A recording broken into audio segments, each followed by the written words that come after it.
Shri P മുരളീധരൻജിയോട് അഭ്യർത്ഥിക്കുകയാണ്.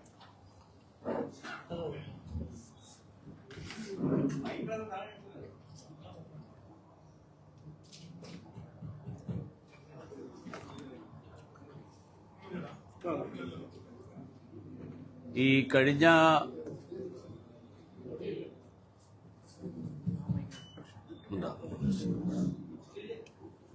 Hello clear അല്ലേ?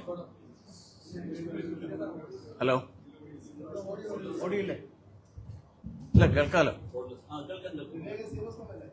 Hello,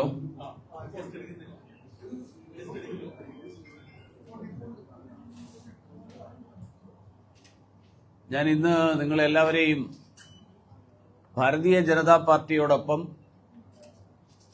പുതുതായി ചേർന്ന് പ്രവർത്തിക്കാൻ തീരുമാനിച്ചിട്ടുള്ള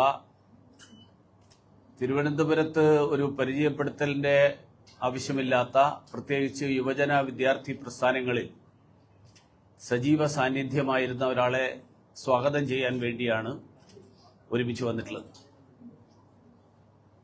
കേരളത്തിൽ CPM-ൽ കഴിഞ്ഞ 9 വർഷമായിട്ടുള്ള ഭരണം, ആ ഭരണം എങ്ങനെ യുവാക്കളെ മുഴുവൻ CPM-ൽ നിന്ന് അകറ്റിക്കൊണ്ടിരിക്കുന്നു എന്നുള്ളതിന്റെ ഏറ്റവും ഒടുവിലത്തെ ഉദാഹരണമാണ് ഈ ഇന്നത്തെ പാർട്ടിയിലേക്ക് പുതുതായിട്ട് പ്രവേശിക്കുന്ന ഈ ചടങ്ങിലൂടെ വ്യക്തമാകുന്നത്. 9 വർഷക്കാലം കൊണ്ട് കേരളത്തിന്റെ വികസനത്തെ മുരടിപ്പിച്ച, കേരളത്തിന്റെ ഭാവി പ്രതീക്ഷകൾ ഇല്ലാതാക്കുന്ന ഒരു സർക്കാരിനും പാർട്ടിക്കും എതിരായിട്ടുള്ള ആ പാർട്ടിയോടുള്ള വിയോജിപ്പ് പ്രകടിപ്പിച്ചുകൊണ്ട് ശ്രീ ഗോകുൽ ഗോപിനാഥ് SFIയുടെ ജില്ലാ സെക്രട്ടറി ആയിരുന്നു, സംസ്ഥാന വൈസ് പ്രസിഡന്റ് ആയിരുന്നു.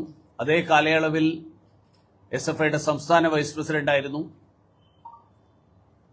SFIയുടെ സംസ്ഥാന വൈസ് പ്രസിഡന്റ് എന്നുള്ള നിലയിൽ തൃശൂർ, ആലപ്പുഴ ജില്ലകളുടെ ചുമതല വഹിച്ചിരുന്ന ആളാണ്. മാത്രമല്ല, അദ്ദേഹം 10ാമത്തെ വയസ്സ് തൊട്ട് ബാലസംഘത്തിന്റെ വില്ലേജ് സെക്രട്ടറിയായി പ്രവർത്തനം ആരംഭിച്ച് കഴിഞ്ഞ 1.5 പതിറ്റാണ്ടിലേറെ കാലം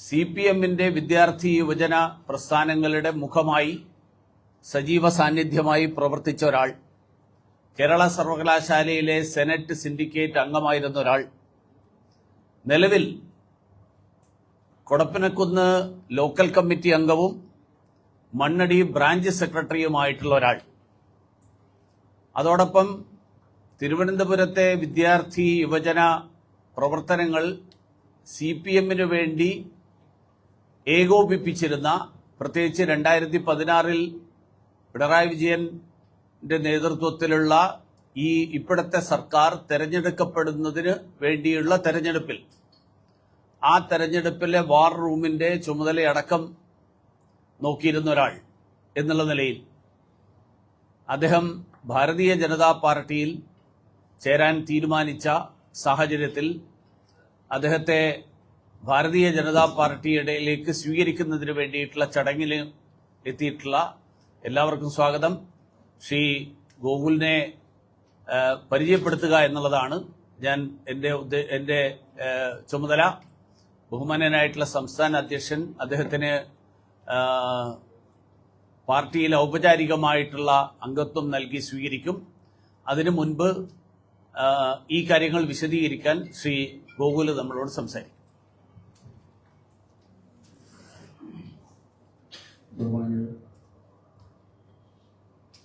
ഇവിടെ ബഹുമാനായിട്ടുള്ള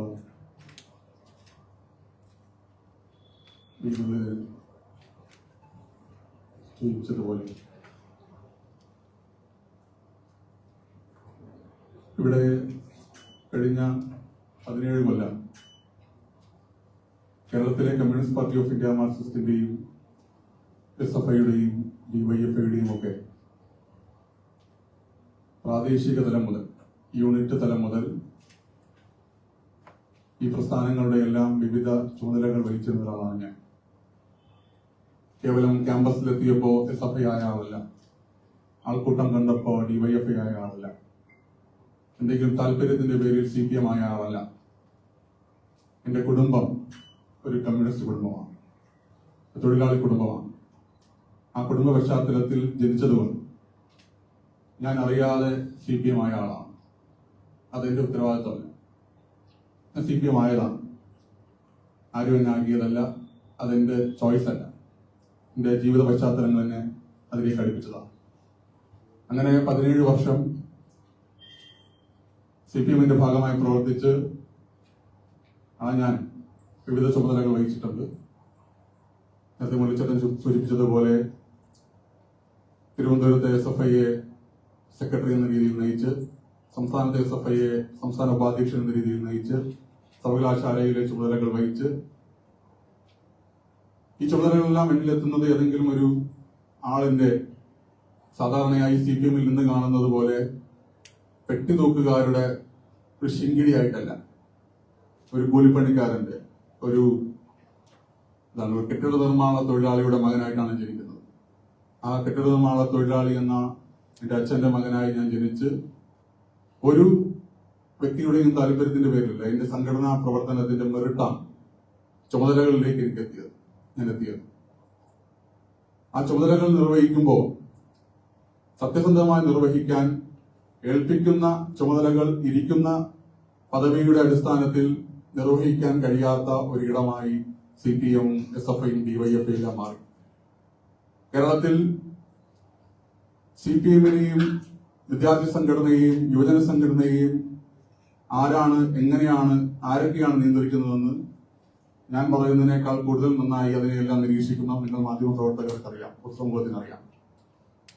കേരളത്തിൽ കഴിഞ്ഞ 2016 ശേഷം 9 കൊല്ലമായി രൂപീകരിക്കപ്പെട്ട ഒരു പവർ സിൻഡിക്കേറ്റ്, ഒരു പവർ ക്ലസ്റ്റർ CPMനെ, SFIയെ, DYFIയെ, ഭരണത്തെ എല്ലാം നിയന്ത്രിക്കുന്നുണ്ടെന്നുള്ളത് പകൽ പോലെ വ്യക്തമാണ്.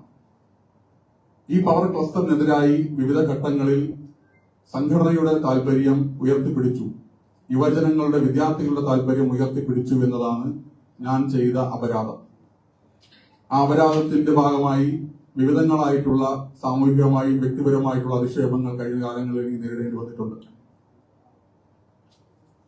ഇവിടെ BJPയിലേക്ക് ഞാൻ എത്തിപ്പെടുന്നതല്ല. BJP എന്റെ ഒരു സെക്കൻഡ് ഓപ്ഷൻ അല്ല, മറിച്ച് ഇതെന്റെ ഇഷ്ടമാണ്. ഭാരതീയ ജനതാ പാർട്ടി എന്ന് പറയുന്നത് എന്റെ ഇഷ്ടമാണ്.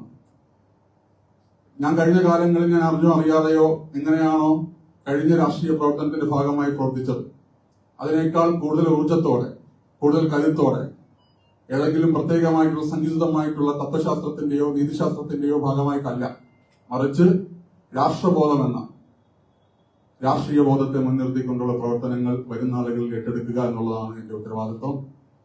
ഇവിടെ നമ്മുടെ നാട്ടിൽ CPM എന്ന് പറയുന്നത് കുറച്ച് ആഴ്ചകൾക്ക് മുമ്പ് ബഹുമാനപ്പെട്ട രാജീവ് ചന്ദ്രശേഖർ ജി സൂചിപ്പിച്ചതുപോലെ ഒരു രാജഭരണമായി, രജപുത്രരെ പോലെ, അല്ലെങ്കിൽ കേരളത്തിൽ തിരുവിതാംകൂർ രാജാക്കന്മാരെ പോലെ മക്കത്തായവും മരുമക്കത്തായവും വെച്ചു പുലർത്തുന്ന ഒരു സംവിധാനമായി കേരളത്തിലെ CPM മാറിയിട്ടുണ്ട്. അവർ നിയന്ത്രിക്കുന്ന പവർ ക്ലസ്റ്ററുകളുടെ ഭാഗമായി മാറിയില്ലെങ്കിൽ അവരെല്ലാം തെരുവുകളിൽ ആക്രമിക്കപ്പെടുകയും മാധ്യമങ്ങളിൽ വിചാരണ ചെയ്യപ്പെടുകയും ചെയ്യുന്ന സാഹചര്യമുണ്ട്.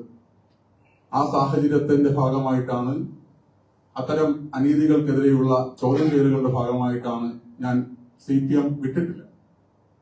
നിലവിൽ CPMന്റെ ഭാഗമായി ഞാൻ പ്രവർത്തിക്കുകയാണ്. ഈ നിമിഷം മുതൽ എന്റെ ഇഷ്ടവും എന്റെ കഴിവും എന്റെ താല്പര്യങ്ങളും എന്റെ എല്ലാം, എന്റെ ജീവിതവും ഞാൻ ഭാരതീയ ജനതാ പാർട്ടി എന്ന നാളെയുടെ യുവജനങ്ങളുടെയും വിദ്യാർത്ഥികളുടെയും സ്വപ്നങ്ങൾ ഇന്ന് നെഞ്ചിലേറ്റുന്ന പ്രസ്ഥാനത്തിന്റെ ഭാഗമായി ഞാൻ പ്രവർത്തിക്കാൻ ഇന്ന് ഞാൻ പ്രതിജ്ഞ ചെയ്യുകയാണ്. ഇതെന്റെ പ്രതിജ്ഞയാണ്. മരണം വരെ ഈ പ്രസ്ഥാനത്തിന്റെ ഭാഗമായി മാറുക എന്നുള്ളതാണ്. അത് CPMൽ അവസരങ്ങൾ നഷ്ടപ്പെട്ടു പോയത് കൊണ്ടോ CPMൽ അവസരങ്ങൾ നിന്നുപോയത് കൊണ്ടോ അല്ല. ഇന്നും CPMന്റെ ഭാഗമായി പ്രവർത്തിച്ചിരുന്ന ആളാണ് രാവിലെ വരെ. പക്ഷേ ഈ രാജ്യത്തിന്റെ വികസനം, നരേന്ദ്രമോദിജിയിലൂടെ നടക്കുന്ന വികസനം കേരളത്തിലെത്തണമെങ്കിൽ, കേരളത്തിൽ ഭാരതീയ ജനതാ പാർട്ടിയുടെ നേതൃത്വത്തിലുള്ള നിയന്ത്രണത്തിലുള്ള സർക്കാർ, ഈ സംസ്ഥാന കമ്മിറ്റി ഓഫീസിന്റെ മുറ്റത്ത് നിന്ന് കേരളത്തിൽ ഭാരതീയ ജനതാ പാർട്ടിയുടെ മുഖ്യമന്ത്രി ഈ സംസ്ഥാനത്തെ അഭിവാദ്യം ചെയ്യുന്ന ഒരു ദിനം ആ ദിനത്തിലേക്ക് അടുക്കുന്ന ഈ പ്രസ്ഥാനത്തിന്റെ ഭാഗമായി ഈ രാജ്യത്തുള്ള വികസനം, ഈ രാജ്യത്തുള്ള മുന്നേറ്റം, ഈ രാജ്യത്തുള്ള മാനവികതയുടെയും സ്വാഭിമാനത്തിന്റെയും രാഷ്ട്രീയം, എല്ലാത്തിനുമുപരി ദേശീയത നമ്മുടെ രാജ്യത്തെ, ഈ കേരളത്തിലെ എല്ലാ വിദ്യാർത്ഥികളുടെയും യുവജനങ്ങളുടെയും മനസ്സുകളിൽ ആഴത്തിൽ പതിപ്പിക്കുക എന്നുള്ളതാണ്. സങ്കുചിതമായിട്ടുള്ള തത്വശാസ്ത്രങ്ങളെ പൊളിച്ചെഴുതി കേരളത്തിലെ വിദ്യാർത്ഥികൾക്ക്, യുവജനങ്ങൾക്ക് പുതിയ ദിശാബോധം പകരുക എന്നുള്ളതാണ് എന്നിൽ ഭാരതീയ ജനതാ പാർട്ടി ഏൽപ്പിക്കുന്ന ഉത്തരവാദിത്വം. അത് എന്റെ കഴിവും പ്രാപ്തിയോടും എല്ലാ ഉത്തരവാദിത്വ ബോധത്തോടും കൂടി നിർവഹിക്കുക എന്നുള്ളതാണ് എന്റെ ഭാഗം. അത് ഞാൻ ചെയ്യും എന്നുള്ളതാണ് എനിക്ക് വാഗ്ദാനം ചെയ്യുന്നത്. ഇനിയിപ്പോൾ ശ്രീ ഗോകുലിനെ നമ്മുടെ ബഹുമാനപ്പെട്ട സംസ്ഥാന അധ്യക്ഷൻ സ്വീകരിക്കും, പാർട്ടിയിലേക്ക് സ്വീകരിക്കുന്നതാണ്.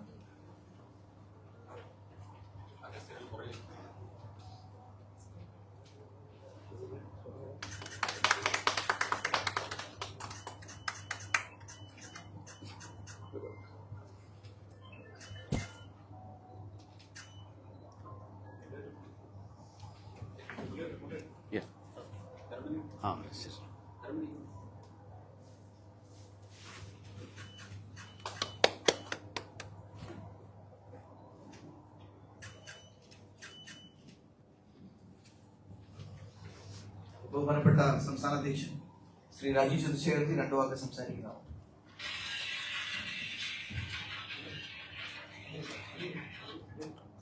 ഈ വികസിത കേരളം എന്ന കാഴ്ചപ്പാട് മുമ്പോട്ട് വെച്ചപ്പോൾ ഞാൻ അന്ന് പറഞ്ഞതാണ്, മാറാത്തത് നരേന്ദ്രമോദിജിന്റെ കാഴ്ചപ്പാട് ഒരു വികസിത ഭാരതം, അതിന്റെ ഒപ്പം ഒരു വികസിത കേരളം സൃഷ്ടിക്കാൻ ഈ പാർട്ടിക്കാണ് താല്പര്യവും കഴിവും.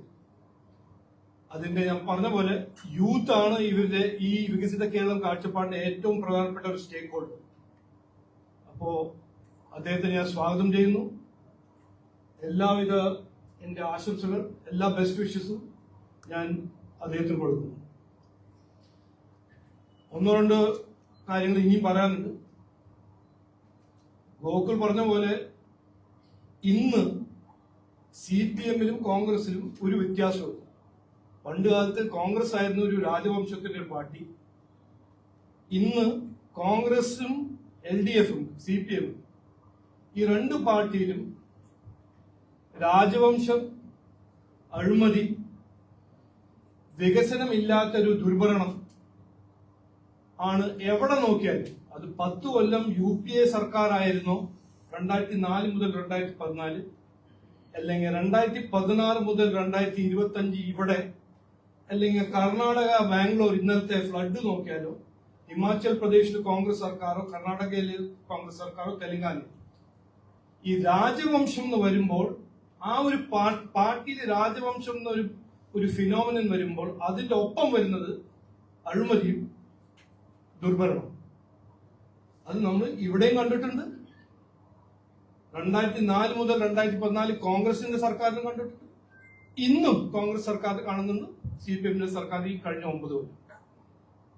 അപ്പോൾ ഭരണം, വികസനം, പുരോഗതി, യുവാക്കൾക്ക് വേണ്ട തൊഴിൽ, നിക്ഷേപം, ഇതെല്ലാമാണ് ഇവിടെ കൊണ്ടുവരാൻ പോകുന്ന മാറ്റങ്ങൾ BJP NDA-യുടെ കാഴ്ചപ്പാട്. അതുകൊണ്ട് ഇന്ന് ഗോകുലിനെ ഒരിക്കൽ കൂടി ഞാൻ സ്വാഗതം ചെയ്യുന്നു. നമ്മളെല്ലാവരും